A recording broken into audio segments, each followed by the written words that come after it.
If you sequence the DNA of people living today, you can see that all people outside of Africa carry between 2 and 5% Neanderthal DNA fragments. For decades, the Neanderthals have stood as a haunting shadow in our evolutionary story, close enough to us to interbreed, yet different enough to vanish while we remained. Their bones whispered fragments of their lives, but it wasn't until the secrets of their DNA were finally unlocked that we began to understand who they truly were. Hidden within those fragile strands of genetic code was a revelation so profound it shook the foundations of human history. The shocking part? Their story isn't just about them, it's about us. Today, scientists know that every person of non-African ancestry still carries between 1 to 4% of Neanderthal DNA inside their own body. That means their legacy isn't confined to fossils. It lives on in our cells, our health, even our behavior. But what does this inheritance really mean? And what startling truth about their origins has finally been uncovered? Stay with me, because this journey only gets stranger from here. The hidden blueprint of ancient DNA. When scientists first extracted DNA from Neanderthal fossils, they weren't simply reading old bones. They were unlocking a biological time capsule. These fragments of ancient genetic code, painstakingly pieced together, provided a direct window into a world that ended 40,000 years ago. Yet, as researchers compared Neanderthal DNA with our own, something remarkable emerged. Neanderthals were not distant cousins. They were nearly identical to us. Their genome overlaps with ours by a staggering 99.7%. To put that in perspective, both humans and Neanderthals share about 98.8% similarity with chimpanzees. That razor-thin difference is what separates survival, cognition, and the fate of entire species. But it wasn't just similarity that astonished scientists. It was the peculiar differences. Certain genetic variations, unique to humans, gave us adaptive edges in energy metabolism, immune response, and brain development. Meanwhile, Neanderthals carried their own specialized traits, from resilience to cold climates to changes in skin structure. Surprisingly, they even shared the FOXP2 gene, the so-called language gene, suggesting that they may have had the genetic foundation for speech and communication, once believed to be exclusive to Homo sapiens. The most unexpected twist, however, was how their DNA continues to shape people today. Those of us with Neanderthal ancestry carry influences on our immune systems, our skin tone, even our risk for modern diseases. It's as if their extinction didn't erase them at all. It embedded their presence permanently within us. And yet, unlocking this information was anything but easy. Ancient DNA resists preservation, and for years, every attempt at recovery met with devastating contamination and failure. But as you'll soon see, what seemed like insurmountable barriers would eventually give way. And with it, a revelation that forever changed the story of Neanderthals' true origins. Why ancient DNA was so hard to preserve. Unlocking the Neanderthal genome wasn't just a matter of digging up bones. It was like trying to piece together a shattered manuscript that had been burned, buried, and rewritten by time itself. DNA doesn't age gracefully. Over tens of thousands of years, it fragments into tiny, brittle pieces, usually no longer than 50 to 100 base pairs. Imagine a book torn into millions of scraps, most of them faded, many damaged, and others overwritten with ink that wasn't part of the original text. That's the challenge scientists faced every time they tried to study Neanderthal remains. One of the biggest obstacles was chemical damage. Over centuries, cytosine bases in DNA strands often mutate into uracil, scrambling the code. Left unchecked, this would make the sequences look alien, misleading scientists into false conclusions.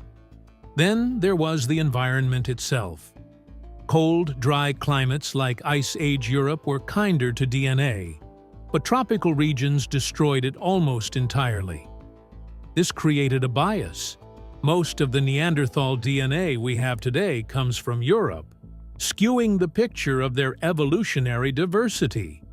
And if that wasn't difficult enough, contamination nearly ruined everything. When researchers first tried extracting DNA from fossils, they often found that over 90% of what they recovered wasn't Neanderthal at all.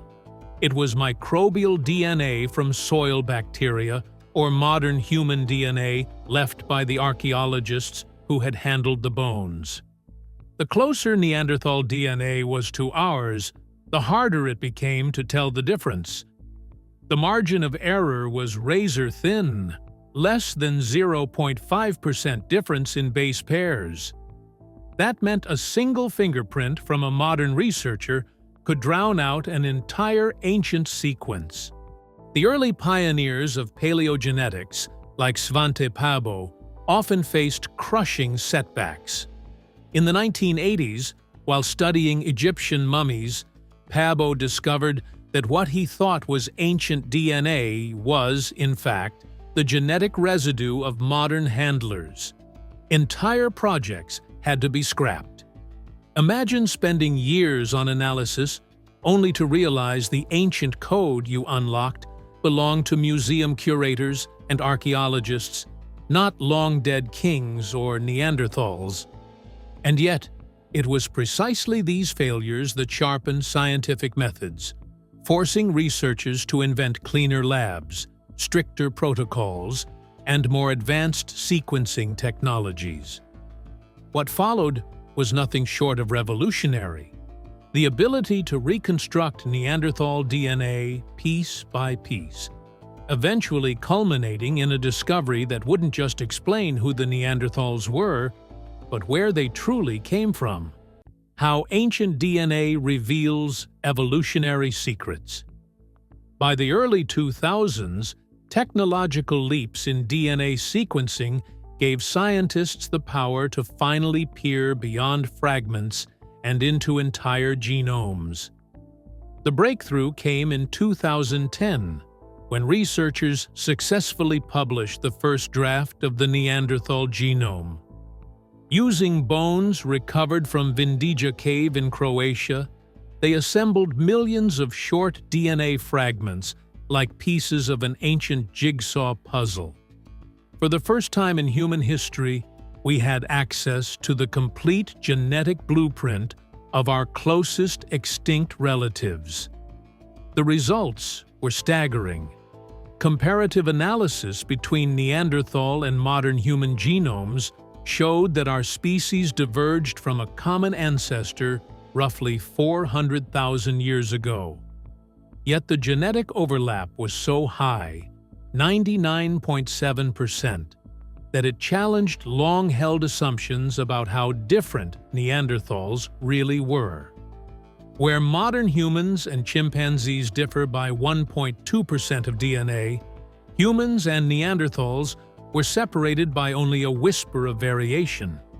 That tiny fraction, however, carried monumental consequences.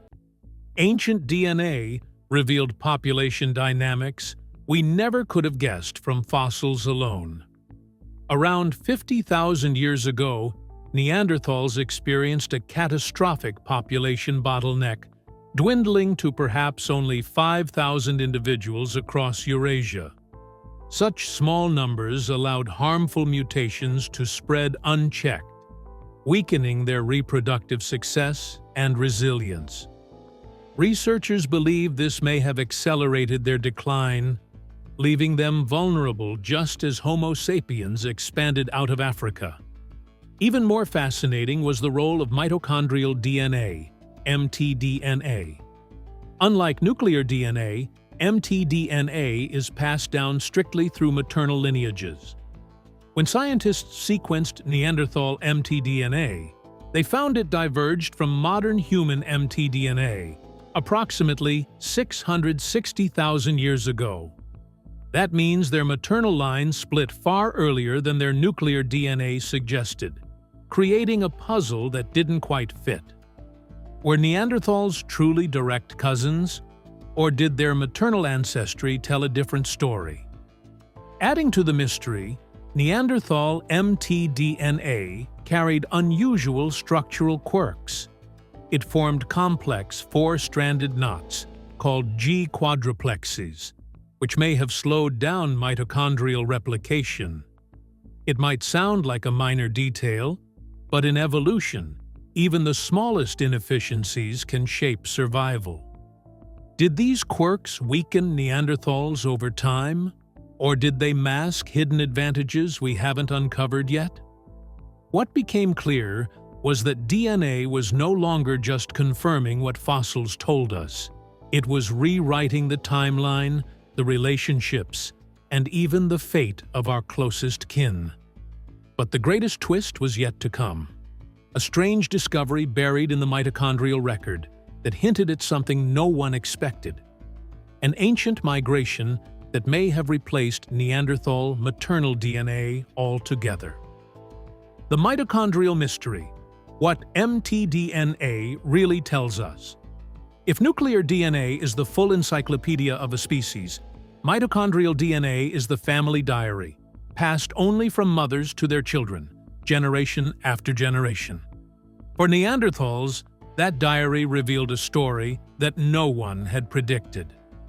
The first major breakthrough came in 1997, when Svante Pääbo and his team successfully extracted Neanderthal mitochondrial DNA from the original Feldhofer cave specimen in Germany, where Neanderthals were first discovered in 1856. This was the very first glimpse into the inner workings of our ancient relatives at the molecular level. Scientists immediately realized that Neanderthal mtDNA was different enough to prove they weren't simply a subspecies of modern humans, but a distinct lineage. Why start with mitochondrial DNA instead of nuclear? The reason was practical. There are hundreds to thousands of copies of mitochondrial DNA in every cell, compared to just 2 copies of nuclear DNA.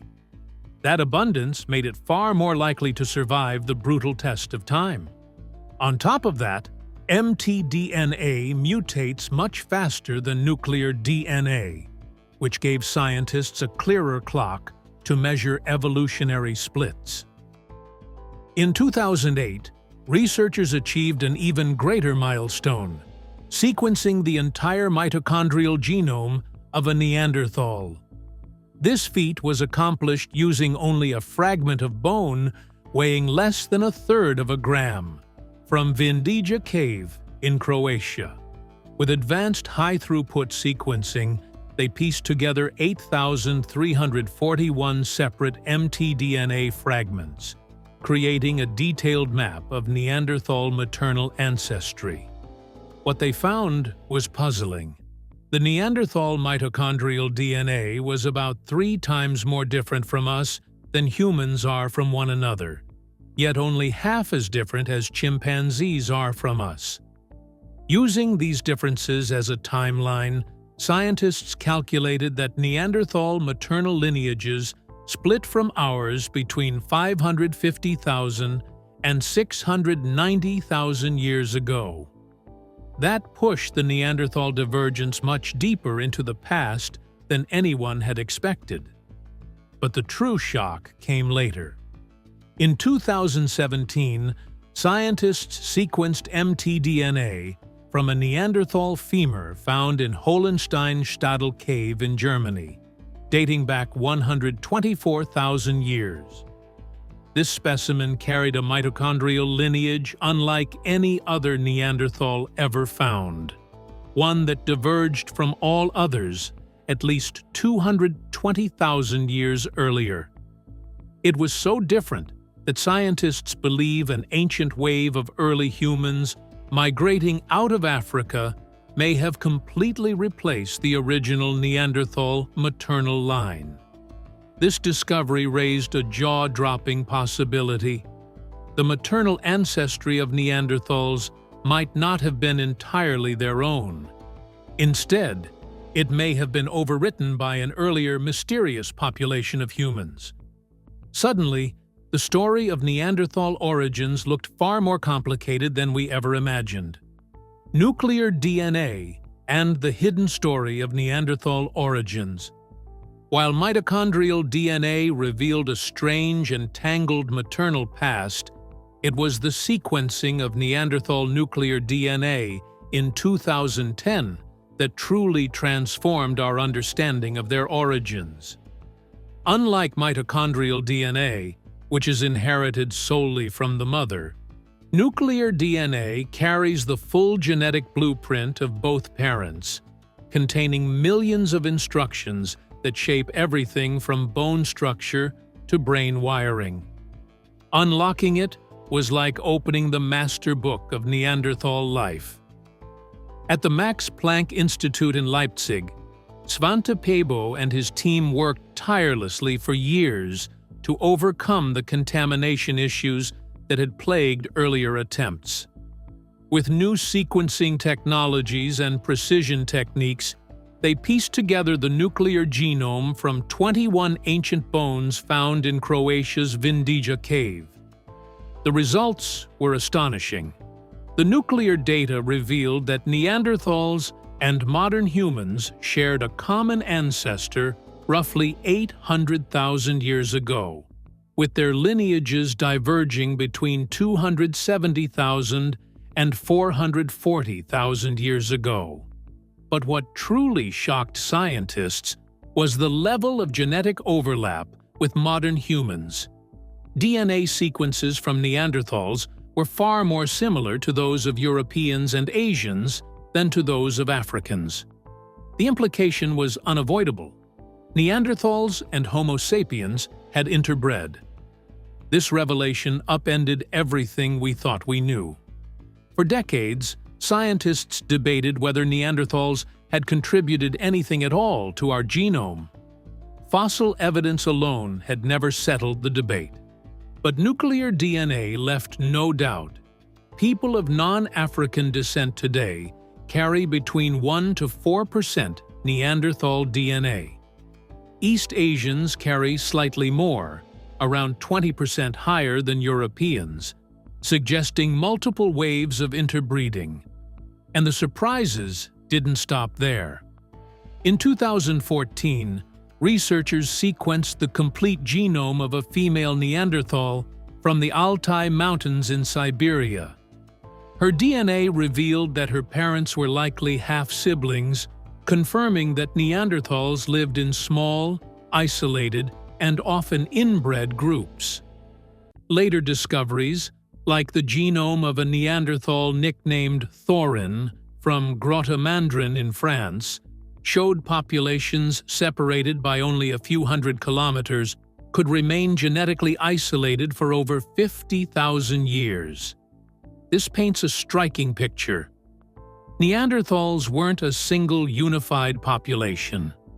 They lived in fragmented groups across Eurasia, small in number, often interbreeding within their clans. Their limited population size meant genetic drift often shaped them more than natural selection. In contrast, modern humans, with larger and more connected populations, could spread adaptive genes more efficiently. The nuclear DNA not only confirmed interbreeding, but also suggested something deeper. That Neanderthals weren't simply wiped out by Homo sapiens, but were instead slowly absorbed, their essence living on in us. Their extinction wasn't the end of their story. It was emerging. How nuclear DNA reshaped our understanding of Neanderthals. Once nuclear DNA entered the picture, the debate over Neanderthal-human interaction shifted forever. No longer could anyone claim that Neanderthals left no legacy, because the evidence was written inside our very cells. Comparative analysis showed something extraordinary. Neanderthal DNA wasn't randomly sprinkled into our genomes. It was strategically positioned in places that mattered for survival. Modern humans of European and Asian descent carry 1 to 4% Neanderthal DNA, with East Asians carrying about 20% more than Europeans. This was no trivial trace. The genes inherited weren't just silent fragments. They actively influenced traits like immunity, skin pigmentation, hair keratin, and metabolism. These were exactly the functions early Homo sapiens would have needed as they ventured into new, harsh climates far from Africa. In other words, interbreeding wasn't accidental. It was adaptive. The timeline of this genetic exchange became clearer as scientists refined their sequencing methods. Nuclear DNA showed that interbreeding began roughly 50,000 years ago and lasted for nearly 7,000 years. Archaeological records match this perfectly.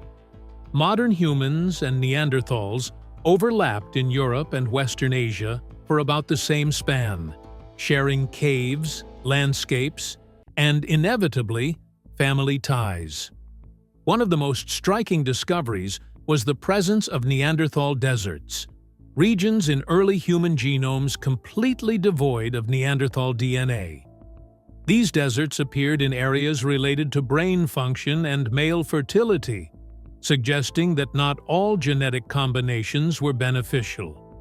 Some Neanderthal genes may have caused problems in hybrids, and over time, natural selection purged them. Still, other genes flourished, becoming permanent fixtures in human survival strategies. Perhaps even more astonishing was the realization that gene flow wasn't one-sided. It wasn't just modern humans inheriting Neanderthal DNA. Neanderthals themselves carried bits of human ancestry. Studies revealed that both the Vindija and Altai Neanderthal genomes contained between 2.5 and 3.7% human DNA, likely introduced during earlier migrations of Homo sapiens out of Africa between 100,000 and 200,000 years ago. This meant the story of our ancestry wasn't simple replacement or domination, it was a tangled braid of interbreeding. Waves of humans leaving Africa encountered Neanderthals, exchanged genes, and in turn reshaped each other's evolutionary destiny. The idea of Neanderthals as a separate, doomed species began to fade. Instead, they emerged as a hidden branch of our own family, absorbed into our lineage not through conquest, but through connection. But this revelation only raised more questions. If Neanderthal genes live on in us, why did their mitochondrial DNA vanish completely? And what does their genetic fingerprint still do inside us today? Interbreeding with Homo sapiens. For decades, scientists argued over whether humans and Neanderthals ever truly mingled, or if they were parallel species who kept their distance. Nuclear DNA put that debate to rest. The evidence is undeniable. Our ancestors and Neanderthals interbred, leaving behind a permanent genetic legacy. But this legacy wasn't uniform. It varied by geography, timing, and the direction of those unions. Today, people of sub-Saharan African ancestry carry almost no Neanderthal DNA, usually less than 0.3%. That's because their ancestors never left Africa to meet Neanderthals, who lived exclusively in Eurasia. But for those with ancestry outside Africa, the story is very different. Europeans and West Asians typically carry around 1 to 2% Neanderthal DNA. East Asians, on the other hand, carry about 20% more than Europeans, suggesting additional waves of interbreeding unique to their history. Even more remarkable, certain populations, such as Native Americans, Melanesians, and some South Asians, carry traces of both Neanderthal and Denisovan DNA, creating a genetic mosaic more complex than anyone imagined. One of the most surprising revelations came from India, where researchers found that as much as 50% of the entire Neanderthal genome can still be reconstructed from living people. That doesn't mean individuals there carry half a Neanderthal's DNA. It means that, spread across millions of individuals, nearly every part of the Neanderthal genome survives today, piece by piece. So when did this interbreeding happen? Genetic evidence points to a primary window between 45,000 and 49,000 years ago, lasting about 6,000 to 7,000 years. This overlaps with archaeological records showing that small pioneering groups of modern humans moving into Eurasia encountered long-established Neanderthal populations. For those early humans, Neanderthal genes weren't just exotic.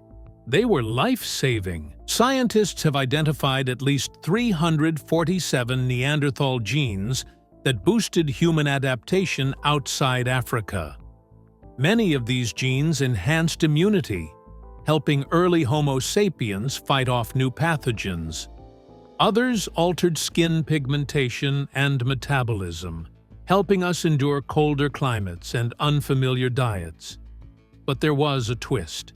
Despite this genetic blending, Neanderthal mitochondrial DNA vanished entirely from our species.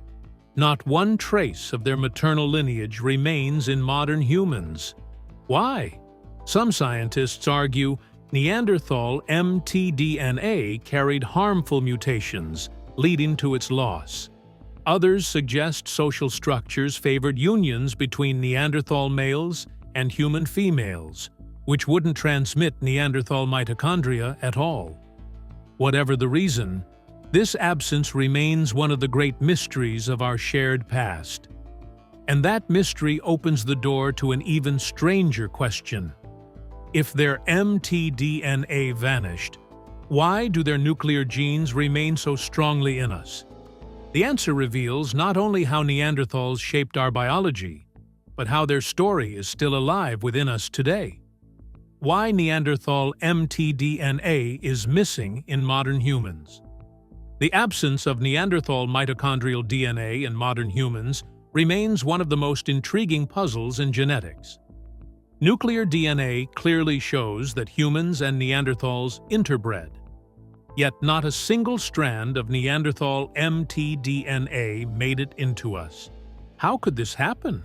One leading explanation is that Neanderthal mtDNA may have carried harmful mutations. If those mutations compromised fertility, energy production, or survival, natural selection would have gradually eliminated them from our lineage. Over time, only the healthier mitochondrial lineages, those inherited from Homo sapiens, would remain. Another possibility is tied to social dynamics. If interbreeding mostly occurred between Neanderthal males and human females, then the mitochondrial contribution always came from the human side. This would explain why Neanderthal nuclear genes survived, while their maternal line completely disappeared. Hybrids born of Neanderthal mothers, meanwhile, may have stayed within Neanderthal groups, eventually vanishing alongside their species. A third theory points to hybrid incompatibility. Some researchers suggest that when Neanderthal females and human males had children, the offspring may have suffered fertility issues or reduced viability. In contrast, pairings of Neanderthal males with human females were more successful, reinforcing the loss of Neanderthal mtDNA over generations. But the story becomes even more tangled when we look at the Y chromosome. Recent studies show that Neanderthals' Y chromosome itself was replaced by a lineage of early human Y chromosomes between 100,000 and 370,000 years ago. That means even before their extinction, Neanderthals had already absorbed genetic material from migrating humans, rewriting part of their own reproductive lineage. And the complexity doesn't end there.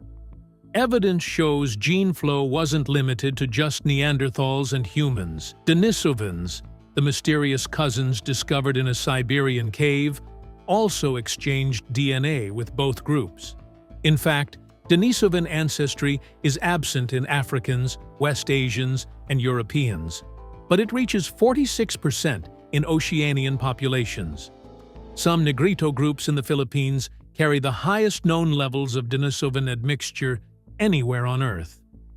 Taken together, these findings reveal a messy, interconnected web of interbreeding between at least 3 hominin species.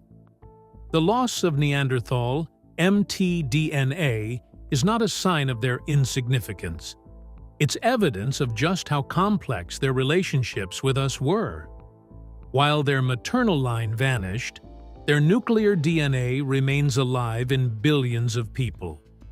Their genes may not define our identity, but they quietly influence how we live, think, and survive today.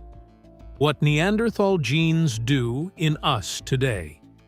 It's easy to think of Neanderthal DNA as a fossil locked away in our genomes, a genetic relic without real purpose. But that couldn't be further from the truth. The truth is, their genes are still active players in shaping our biology, our health, and even our behavior. Far from being silent, Neanderthal DNA continues to whisper through our lives in ways both surprising and profound. One of the clearest impacts is on our immune systems. When early humans left Africa, they encountered new diseases and pathogens in Eurasia. Neanderthals had already lived in these environments for hundreds of thousands of years, and their immune genes carried crucial survival tools.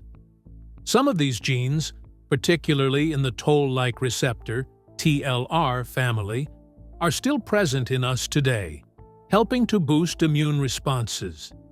In fact, modern studies show that certain Neanderthal variants help us fight viral infections and even reduce the risk of severe COVID-19 by up to 22%. What once protected them from ancient pathogens continues to protect us from modern ones. Another significant area is skin, hair, and nails. Genes inherited from Neanderthals influence keratin filaments, which provide durability to these tissues. They likely gave early Homo sapiens thicker, tougher skin, better adapted to colder climates and harsh conditions. Variations in pigmentation genes also helped humans adjust to the weaker sunlight of northern latitudes, altering skin tone and UV absorption. These adaptations weren't just cosmetic, they were about survival.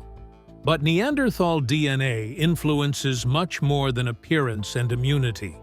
It has been linked to fertility, mental health, and even sleep cycles.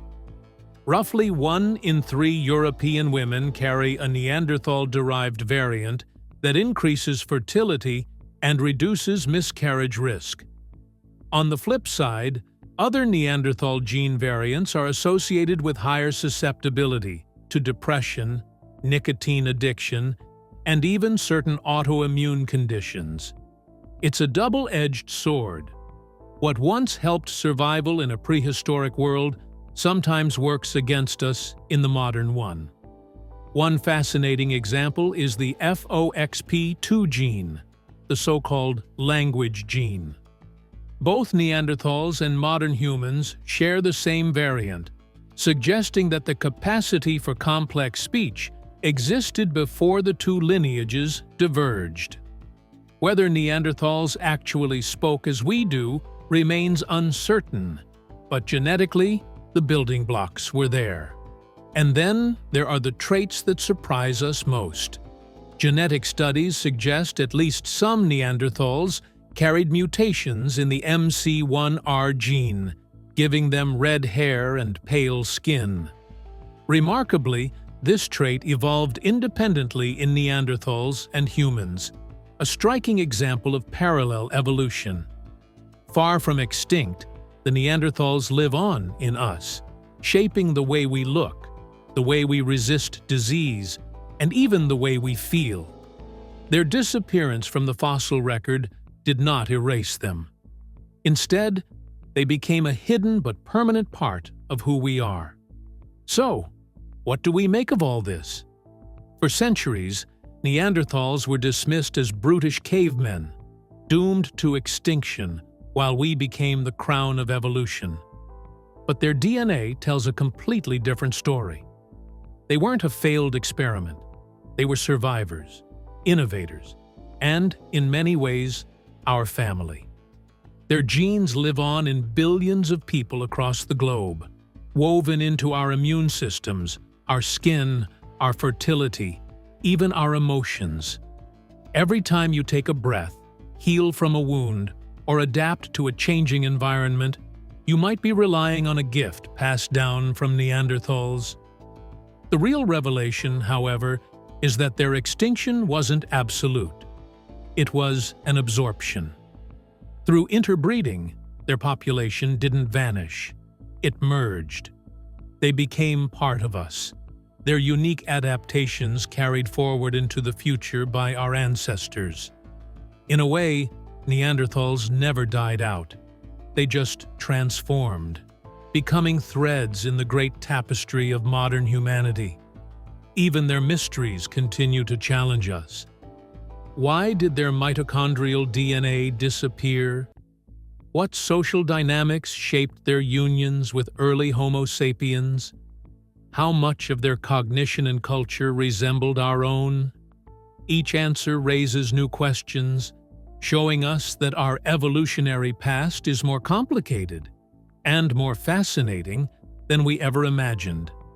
And as science pushes forward with even more advanced techniques, like ancient proteomics, high-resolution sequencing, and AI-assisted genetic analysis, we may uncover more about their origins, their behavior, and their role in shaping us. Perhaps we'll even discover that Neanderthals weren't alone, that other unknown hominin lineages also left hidden marks in our DNA, waiting to be revealed. For now, the lesson is clear. The Neanderthals were not simply relics of the past. They were contributors to our present. Their DNA is not a fossil, but a living inheritance, guiding our health, shaping our traits, and reminding us that humanity has always been more interconnected than we thought. So the next time you look in the mirror, remember, you're not just Homo sapiens, you're part Neanderthal. Their story is your story. And in the end, that's the strangest discovery of all, that they never truly left us. They are still here, alive in our blood, quietly influencing who we are and who we might become.